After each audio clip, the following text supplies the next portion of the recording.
Howdy folks, Craig Hlavaty here with the Houston Museum of Natural Science, standing in front of Pompeii, the exhibition with Dr. Dirk Van Tuerenhout. How you doing, Dirk? I'm fine, how are you? Very good. We are about to go back in time to Pompeii, AD 79.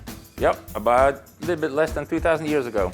Ooh, folks, it's gonna be great. He's gonna give us a walkthrough and show you what is in store for you inside Pompeii, the exhibition. Welcome to Jurassic Park. No, it's Pompeii. Pompeii. It's still cool though. All right, now we are inside Pompeii, the exhibition, standing right next to, 6 feet away from Aphrodite. Now, why did we put her here? Romans, we are inside a house that would have been in Pompeii. This is not your working class home. This is a home that belongs to a richer person. And if you had if you were rich and had a nice home, your house would look like this. This would be the first part you would see, with an opening in the roof, and the rain would come down, and they would like to flaunt their wealth and also their education by displaying copies of Greek work. And so this would be a statue made after a Greek original, and the Romans just loved it. Now I'm gonna go out on a limb here and say these are not Roman Funko Pop dolls, are they? You would be correct, actually. We are looking at household gods. Every Roman household had small statues. These are all made of bronze. They go back to the 1st century BC, about 200 years before the city disappeared, all the way up to the day before. They represent, in some cases, ancestors. In other cases, gods and goddesses that they felt would protect the home. We have an example in the middle. The largest of these statues shows a mix of a Roman and an Egyptian goddess. So just to get the protection from both of these goddesses, smashed together, if you want, in one statue. They would put them on the table when dinner was served. So it was a custom. You would find that in homes like these. And we are walking through a home like this, so expect to see something like these, a collection of these types of statues. That was traditional. Now what you see here is a Roman piggy bank, as it were, with a collection of coins. Now, coins they found at Pompeii are starting to give us a clue that perhaps Pompeii didn't actually occur when we think it did. Exactly. So Romans had a different calendar than we currently have, but translated, the traditional date had been set in August of 79. But based, among other things, on coins that have been found, it may not be the case that the actual eruption of the Vesuvius happened perhaps a month to a month and a half later, based on the dates of the coins, the minting dates of the coins. And so these are examples of coins that were found at Pompeii, silver coins. So we're inside the Courtyard Garden area of the exhibit right now. This would have been where our Pompeii residents would be luxuriating, as it were. Walking around, enjoying the open air. In some cases, this is known from imperial villas, not necessarily one like this, but it's conceivable they did the same thing. They might have eaten outside, breakfast, dinner, lunches. It's your home, you can do whatever you want, and so they probably did. And we've even uncovered these amazingly restored Samsung televisions from the courtyards in Pompeii. Yes, indeed, came from the Silk Road, as we all know. Now, one of the coolest parts about the Houston version of the Pompeii exhibition is that we're actually getting to see some things that have never been outside Italy before. That's right. Like so this.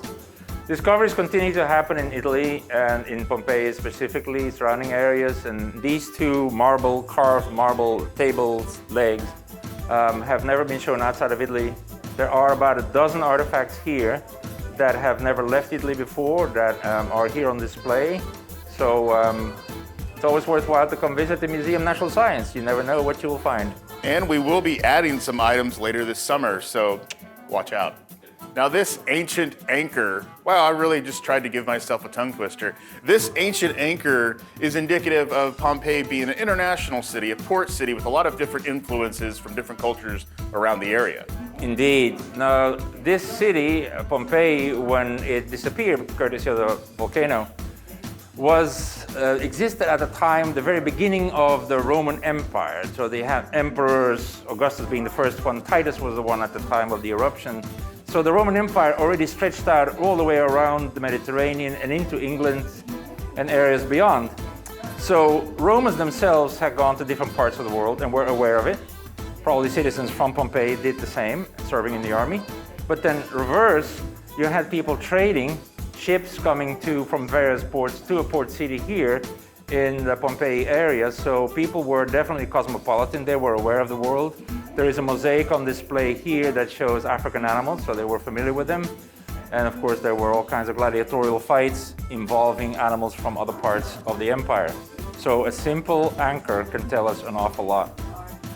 What would be a modern comparison to Pompeii? I think that me and you sort of settled on a French Quarter, New Orleans type atmosphere, a vibe for the city, correct? It would be also in terms of size of the city, the area it covered. A lot of people in pre-COVID days in New Orleans would be walking through the French Quarter and partaking in all the good stuff outside, inside. And the Romans had a flair for life as well, and they loved good food, and they lived a lot of their life outside, kind of like what people did in New Orleans. Great weather. Great weather, yeah. And also the sun, that's your illumination. You wake up when the sun rises, you go to bed when the sun goes down, with very little lights inside the house available otherwise. So yeah, that's different in the quarter, of course. Yes. Now we have these 3 different vessels here. We have one for olive oil, one for wine. We love wine, don't we? And then the one on the far left is for garum. Yes. Now what is garum? That sounds a little, doesn't sound appetizing. Let's put it this way. We were talking earlier about the French Quarter, Louisiana. For those of us who've been there, lived there, and enjoy some Tabasco sauce in the food, this would have been the Roman Tabasco if you want. Now, it was made with different ingredients, and that's where you go, because it's called fermented fish, which is a polite way of saying it's not that fresh anymore, but the Romans loved it, and it had to be exported throughout the empire. Therefore, these very convenient ceramic jars that would be used by ships to bring it all the way around to England and to Germany and Roman side of Germany, because they wanted it. They wanted their Tabasco. So people knew, hey, we're getting garum from Pompeii. It must be good. We're gonna chow down tonight. It's gonna be really good. By appointment to His Imperial Majesty, so and so. Yes. Now, this is one of my favorite parts of Pompeii the exhibition, the food court area. There's not a lot of real food here, folks. Obviously, some of this stuff has been preserved, but in Pompeii, like in most Roman cities, they had what we would call fast food. Probably a lot more healthy than what we're used to, though, correct? Most likely, but then again, they're human beings, so they might have had their things that were not that healthy either, but they were tasty, so yeah. So what would be in the average Pompeii food hall, food court? So this is the cool thing. We have on display here food items that were charred because life went no mas in a second. So people passed away, animals passed away, homes collapsed, food was charred and preserved.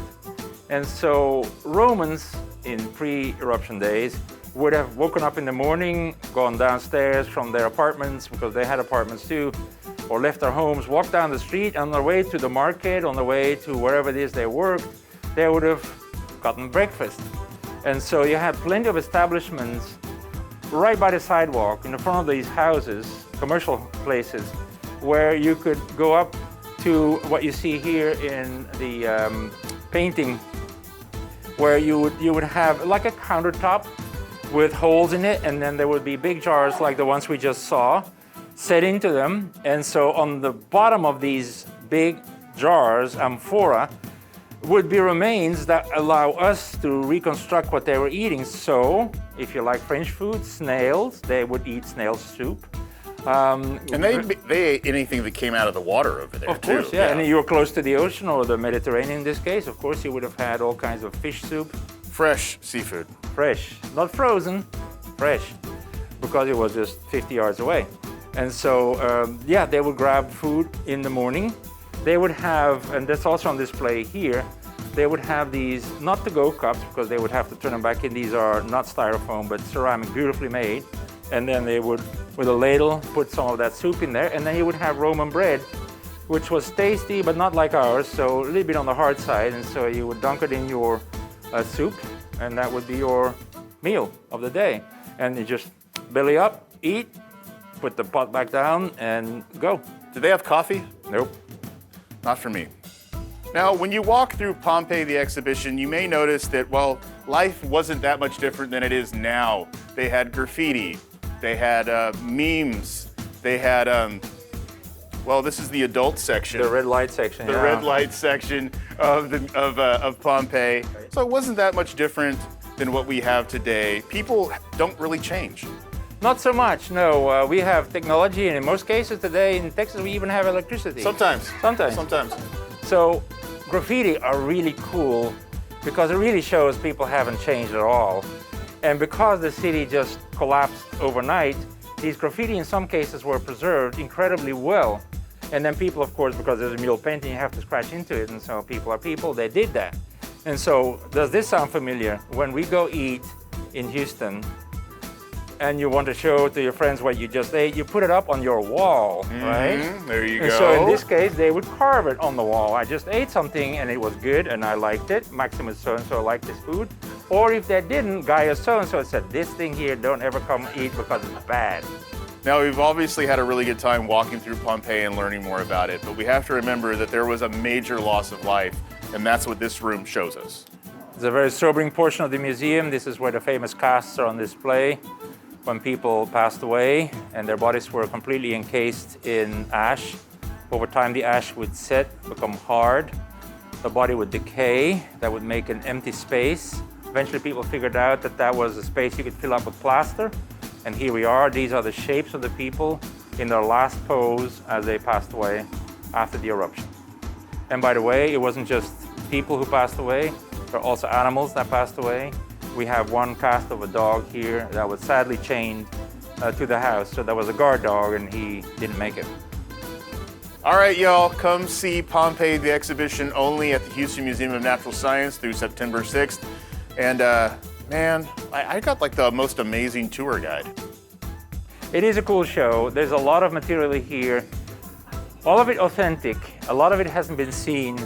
It is the closest thing you can do today to going to Pompeii. It's hard, but it's easier to come to the Museum of Natural Science, as we heard, until September 6th.